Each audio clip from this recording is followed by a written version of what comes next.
Bonjour à toutes et à tous et merci de nous rejoindre sur RTI 1. Tout d'abord, l'actualité en Côte d'Ivoire. Un conseil des ministres va se tenir aujourd'hui au palais présidentiel dans la commune du Plateau. Des travaux et échanges en présence, bien sûr, du chef de l'État, Alassane Ouattara. Nous allons revenir largement sur cette information dans nos prochaines éditions. Toujours en Côte d'Ivoire, et c'est en image, fin de mission pour l'ambassadeur des États-Unis. Après 3 années d'activité à Abidjan, Richard Bell a fait ses adieux hier au président de la République, Alassane Ouattara. Leurs entretiens se sont déroulés au palais présidentiel dans la commune du Plateau. Les 2 personnalités ont salué les fructueuses relations diplomatiques et économiques entre la Côte d'Ivoire et les États-Unis. Toujours en Côte d'Ivoire, le nouveau prix du super sans plomb, 815 francs CFA.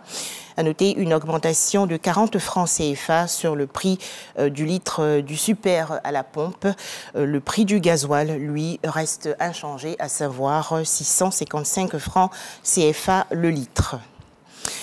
La prise en charge du VIH-Sida dans la commune d'Abobo. 1741 personnes traitées à la formation sanitaire à base communautaire d'Abobo à Vaucatier. Leur charge virale est quasiment supprimée. C'est ce que nous précise Didier Nguessan.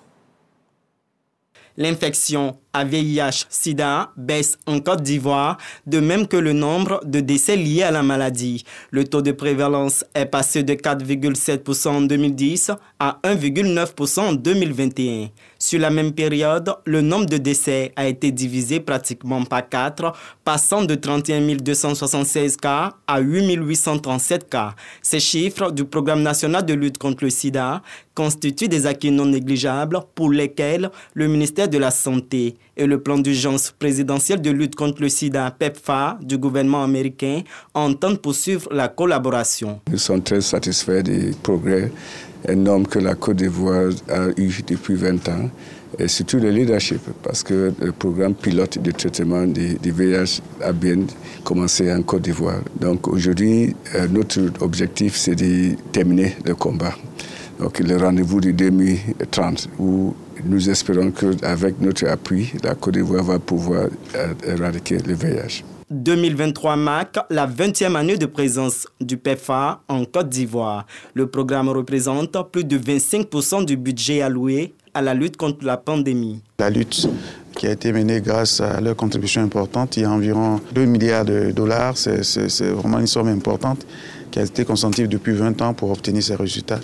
Et notre souhait, c'est de prolonger ces activités pour que nous atteignions l'objectif d'élimination du VIH-Sida dans notre pays. Le dépistage des populations reste encore un défi, de même que la transmission de la mère à l'enfant. Concernant la mobilisation des antirétroviraux, la nouvelle pharmacie de la santé publique est un partenaire de choix.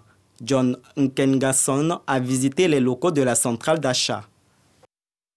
En image, direction la République démocratique du Congo, où le pape François célèbre aujourd'hui une grande messe à l'aéroport de Ndolo, un moment très attendu des fidèles catholiques congolais. Arrivé hier dans le pays, le souverain pontife a dénoncé dans son allocution ce qu'il a appelé un colonialisme économique. Voilà, merci de nous avoir suivis. À 13h, le journal de RTI 1.